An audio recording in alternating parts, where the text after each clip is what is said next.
At the edge of existence, where the line between life and death blurs, lie secrets that challenge our understanding of the universe.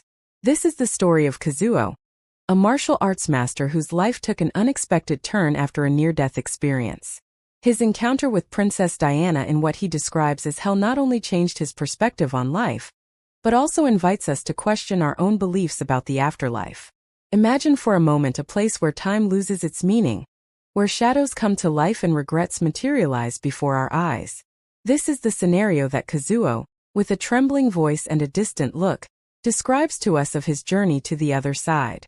A journey that began on a day like any other, during a martial arts demonstration, and ended with an encounter that defies all logic and reason. Kazuo's story is not just a tale of the supernatural.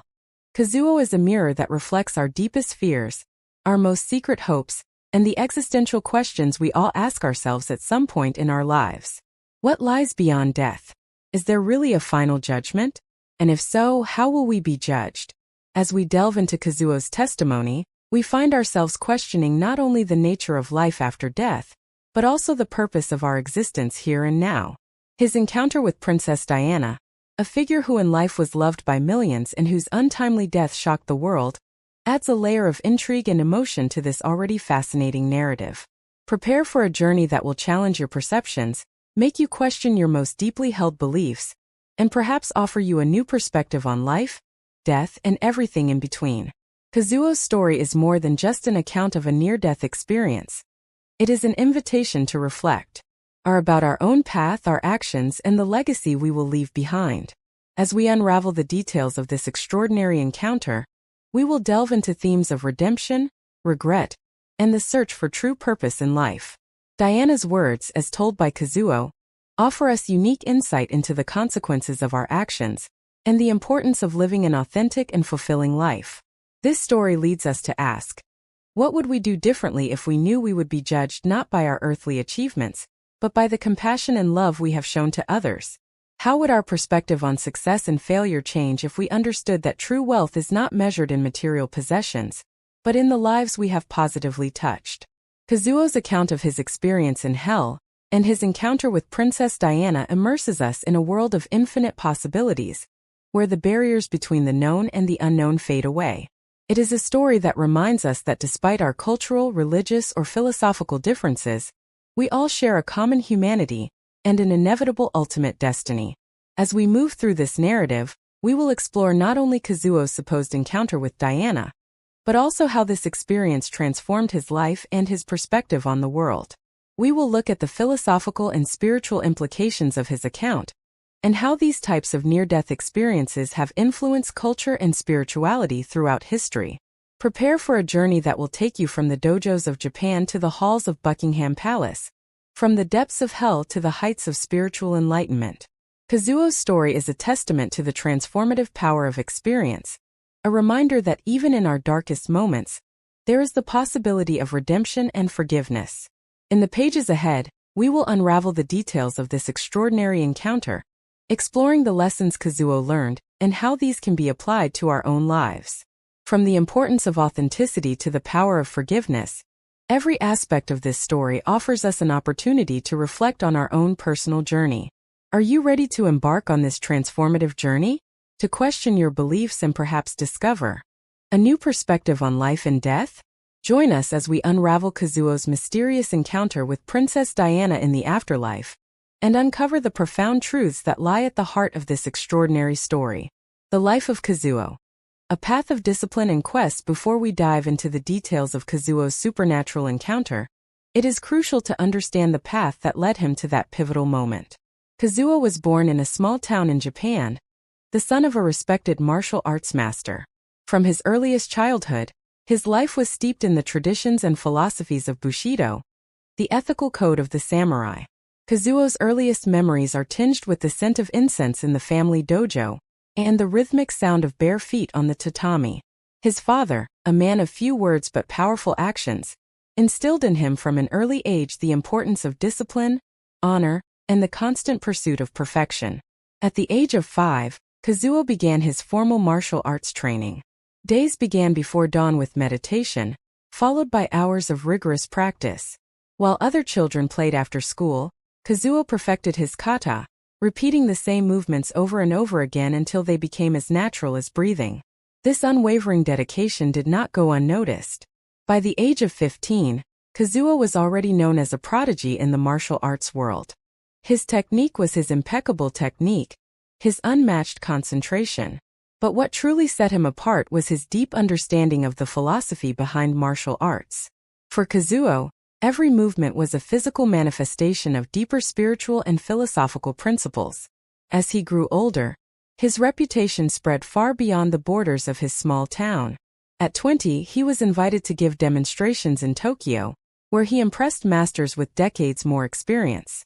It was during one of these demonstrations that Kazuo caught the eye of a British businessman who was captivated by the grace and power of his movements. This chance encounter led Kazuo to make a decision that would change the course of his life. At 25, he accepted an invitation to teach in London. Leaving Japan was the most difficult decision he had made up to that point. It meant moving away from everything he knew, from the traditions that had shaped his identity. The culture shock upon arriving in London was immense. Kazuo found himself in a world that seemed to move at a frenetic pace, so different from the serenity he was accustomed to. Yet, amidst the chaos of the big city, he found a unique opportunity to share his knowledge and philosophy with an audience hungry for Eastern wisdom. His dojo in London soon became an oasis of calm amidst hectic urban life. Stressed businessmen, artists looking for inspiration, and young people in search of direction flocked to his classes. Kazuo taught them not only combat techniques, but also meditation, Zen philosophy, and the art of finding balance in an unbalanced world. It was during this period that Kazuo began to reflect more deeply on the purpose of his life and of martial arts.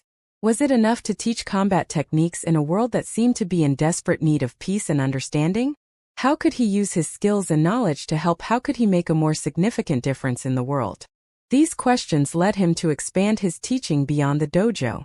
He began giving talks at companies about leadership and ethics, based on the principles of Bushido. He wrote books that combined Eastern philosophy with modern challenges. His influence grew, and he soon found himself advising business leaders, politicians, and even members of royalty. It was in this context that Kazuo met Princess Diana. She had heard about this Japanese master who was revolutionizing the way people thought about the balance between body and mind. Intrigued, she decided to take some private lessons. From the first moment, Kazuo was struck by Diana's presence. There was something about her that went beyond her royal status. A vulnerability mixed with an inner strength that resonated with the deepest teachings of martial arts. During their sessions, Kazuo saw in Diana someone who was desperately seeking peace and purpose in a world that constantly judged and pressured her. As the weeks passed, the relationship between Kazuo and Diana deepened. It was not a conventional friendship, but a connection based on mutual respect and a shared search for meaning. Diana found in Kazuo's teachings an anchor amid the turbulence of her public life. Kazuo, for his part, found himself questioning some of his most deeply held beliefs about power, influence, and responsibility. Yet, despite the depth of their connection, Kazuo could never foresee the extraordinary encounter he would have with Diana years after her tragic death. An encounter that would challenge everything he thought he knew about life, death, and the purpose of our existence. Kazuo's fame continued to grow.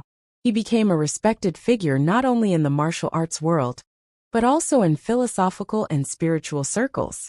His books were translated into English and translated into English by Kazuo. He spoke in dozens of languages, his lectures filled auditoriums. From the outside, it seemed that Kazuo had reached the pinnacle of success and personal fulfillment. Deep inside, however, Kazuo felt a growing emptiness. The more he was praised, the more he questioned the true value of his achievements. Was he really living up to the principles he taught? Or had he been seduced by fame and recognition? These questions tormented him, especially in the quiet early morning hours when he practiced his kata in solitude. It was during one of these moments of introspection that Kazuo made a radical decision: to temporarily withdraw from public life in order to seek a deeper understanding of himself and his teachings. He announced that he would take a sabbatical, shocking his followers and the martial arts world. Some criticized him, others praised him for his bravery. Kazuo, however, knew it was necessary. He needed to reconnect with the essence of what he had dedicated his life to teaching. His retreat took him back to Japan, to the mountains where he had trained in his youth. He lived in a small monastery, following a rigorous routine of meditation, physical training, and study of ancient texts. Away from the noise of the modern world, Kazuo hoped to find the answers he sought. Months passed, and although Kazuo felt he was making progress in his inner quest, he had yet to experience the revelation he had hoped for. It was then on a cold winter morning that everything changed. While performing his morning Tai Chi routine in a forest clearing, Kazuo felt a sharp pain in his chest. At first he tried to ignore it, attributing it to the cold or exertion. But the pain quickly increased in intensity. Before he could call for help, Kazuo collapsed to the snow-covered ground. What happened next defies rational explanation. Kazuo found himself in a place of gar that was unlike anything he had ever experienced before. It was not the serene heaven that some religions promise, nor the hell of fire and brimstone that others fear. It was an in-between space, a limbo of shadows and dim light. In this ethereal realm, Kazuo felt disoriented, stripped of all the certainties that had defined his life. His years of training, his ironclad discipline, his earthly achievements, all seemed insignificant in this new context. He felt vulnerable, exposed, as if every thought and action of his life was being scrutinized and judged. It was in this moment of ultimate vulnerability that he saw her. Diana, the princess he had met years ago, was there, but not as he remembered her. Her presence was at once familiar and profoundly different. She emanated a wisdom and peace that stood in stark contrast to the woman Kazuo had known in life. "Kazuo," she said, her voice echoing in a way that seemed to come from everywhere and nowhere at once. "You've come a long way to get here." Kazuo wanted to speak, to ask the thousand questions that flooded his mind, but he found himself unable to utter a sound. Diana seemed to understand his confusion and continued. "This place, Kazuo, is where we face the truth of who we really are. Not the image we project to the world, not the achievements we accumulate, but the very essence of our being." As Diana spoke, the environment around her began to change. Kazuo saw scenes from his life projected like movies.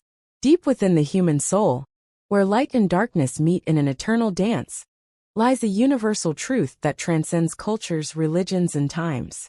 It is a truth that many seek but few find, a revelation that can transform lives and redefine the purpose of our existence. This is the story of Kazuo, a martial arts master whose life took an unexpected turn after an experience. Kazuo's transformation was neither instantaneous nor easy. After his near-death experience and his encounter with Diana in what he perceived as hell, the martial arts master found himself in a state of deep confusion and existential questioning. Diana's words echoed in his mind day and night. "Seek the light, Kazuo. Don't fool yourself anymore." The first few days after his recovery in the hospital were a whirlwind of conflicting emotions and thoughts. Kazuo felt like a stranger in his own body, as if the man he had been for decades had disappeared, leaving in his place someone completely new and disoriented. His students and colleagues noticed the change immediately. The once stoic and disciplined teacher now seemed distracted, often lost in thought. His teachings, previously focused solely on technique and discipline, began to take a more philosophical and spiritual turn. One morning, as he walked through the streets of London, Kazuo stopped in front of a small bookstore. In the window, a book caught his eye, The Way of the Peaceful Warrior. Without a second thought, he walked in and bought it. This would be the first of many books on spirituality, philosophy, and religion that Kazuo would devour in the months to come. As he delved deeper into these readings, Kazuo began to see parallels between the teachings of the spirituals and martial arts that he had practiced all his life. The idea of non-resistance in Taoism, for example, aligned perfectly with the principles of Aikido. The compassion preached by Buddhism found echo in the ethics of Bushido, the code of the samurai. Yet it was in the Bible that Kazuo found the deepest answers to the questions that tormented him. Jesus' words about love, forgiveness, and humility resonated in his heart in a way he had never experienced before. He realized that all his life, he had been searching for perfection in the wrong place. One day, While meditating on the Sermon on the Mount, Kazuo had an epiphany. He understood that true strength lay not in dominance over others or oneself, but in the ability to love unconditionally and forgive without reservation. This revelation shook him to the core. With tears in his eyes, Kazuo knelt down and, for the first time in his life, prayed. It was not a formal or structured prayer, but a cry from the heart, a plea for guidance and forgiveness. At that moment, he felt as if a huge weight had been lifted from his shoulders. The peace that came over him was unlike anything he had ever experienced before, even in his most focused moments during meditation or training. From that day on, Kazuo began to radically transform his approach to teaching. His dojo, once a temple of discipline and technical perfection, became a space for holistic growth. He introduced meditation practices, philosophical discussions, and self-knowledge exercises alongside martial arts techniques. At first, some of his more traditional students were skeptical of this new approach.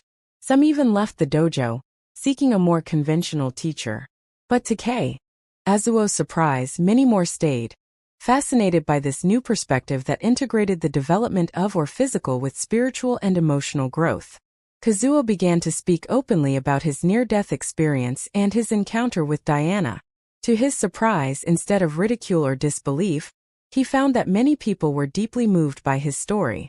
Some even shared their own spiritual experiences, which they had kept secret for fear of being judged. As news of Kazuo's transformation spread, his dojo began to attract a diverse group of people. It was no longer just those interested in martial arts, but also spiritual seekers, people dealing with trauma or addiction, and even skeptics curious about this unique fusion of physical discipline and spiritual growth. Kazuo found himself advising not only on combat techniques, but also on matters of the heart and soul. He used the lessons of martial arts as metaphors for life. The principle of yielding to overcome became a lesson in humility and flexibility in personal relationships. The importance of the center and balancing techniques translated into the need to find a spiritual center in everyday life.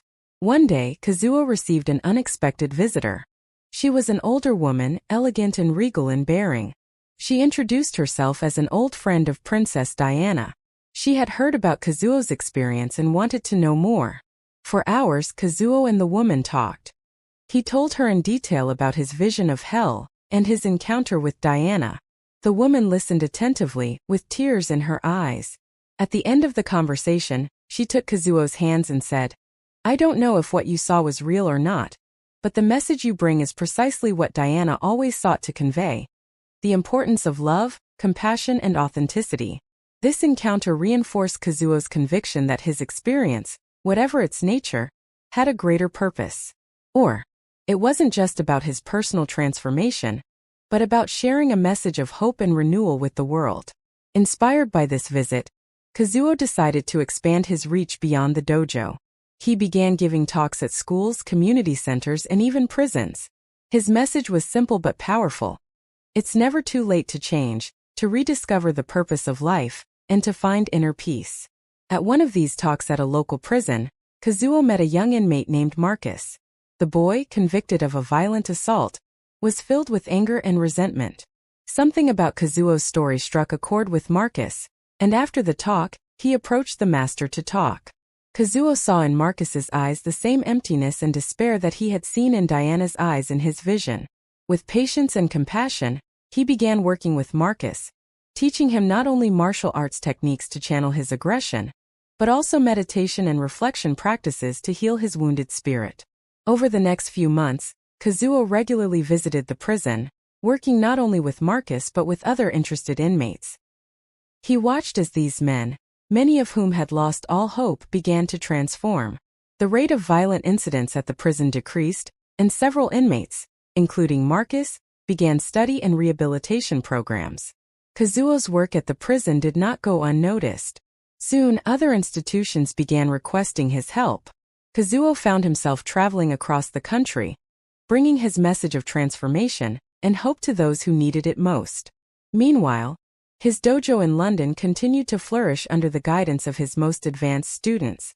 Kazuo had learned to delegate, recognizing that the true legacy of a teacher is not how many students he can personally teach, but how many can continue and expand his teachings.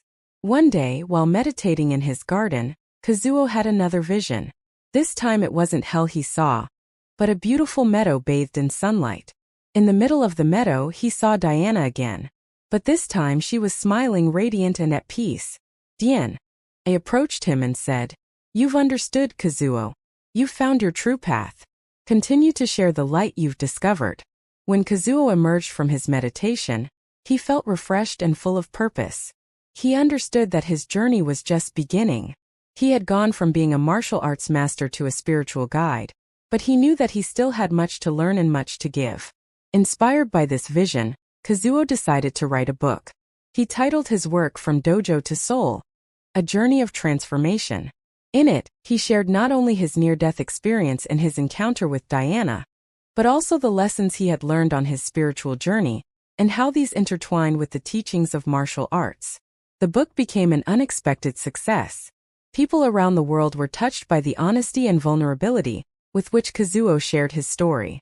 He received invitations to give lectures at universities, participate in television shows, and even speak in Parliament about the importance of holistic education and rehabilitation.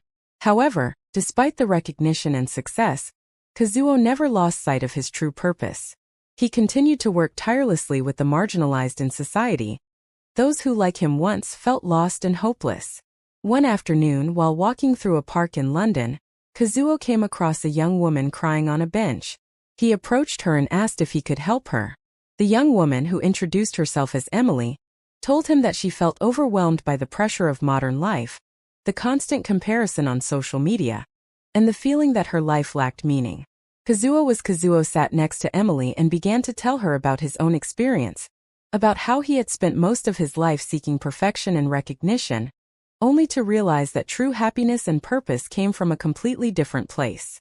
He spoke to her about the importance of authenticity, of being true to yourself instead of trying to meet the expectations of others. He told her about his encounter with Diana, and how even those who seem to have it all can feel empty if they don't find their true purpose. Emily listened intently, her tears slowly drying. At the end of the conversation, she thanked Kazuo and told him that his words had given her a new perspective and hope. This chance encounter reinforced in Kazuo the belief that every interaction, no matter how small, has the potential to change a life. He realized that his mission was not limited to big conferences or best-selling books, but was manifested in every moment of every day, in every person who crossed his path. As Kazuo grew older, his physical energy might wane, but his spirit and passion for helping others only grew. He began exploring new ways to reach out to people, embracing technology he had once ignored. He created podcasts, webinars, and even a mobile app that combined martial arts teachings with guided meditation and daily reflections. However, Kazuo never lost the personal touch. Whenever he could, he preferred direct contact with people. He hosted spiritual retreats where people of all backgrounds and beliefs could come together to practice martial arts, meditate, and discuss life's big questions. At one of these retreats, Kazuo met a scientist named Dr. Alan Thompson. Dr. Thompson had spent years studying the effects of meditation and martial arts on the brain. Fascinated by Kazuo's story and because of his unique approach, he proposed a collaboration. Together, Kazuo and Dr. Thompson began a long-term study on the effects of integrated martial arts and spirituality practice on mental and physical health. The preliminary results were astonishing, showing significant improvements not only in the physical condition of the participants, but also in their emotional well-being, stress levels, and even cognitive function. This study attracted the attention of the medical and scientific community. Kazuo was invited to speak at medical conferences where his message of body, mind, and spirit integration found a receptive audience among professionals seeking more holistic approaches to health. As his message spread, Kazuo began receiving letters and messages from people around the world who had been touched by his story. Many shared their own experiences of transformation, how they had found hope and purpose through his teachings. One letter in particular touched Kazuo deeply. It was from a woman named Sarah, who had lost her son in a traffic accident. Sarah wrote that Kazuo's book had helped her find the strength to move on, and that his teachings on forgiveness had helped her make peace with the drunk driver responsible for the accident.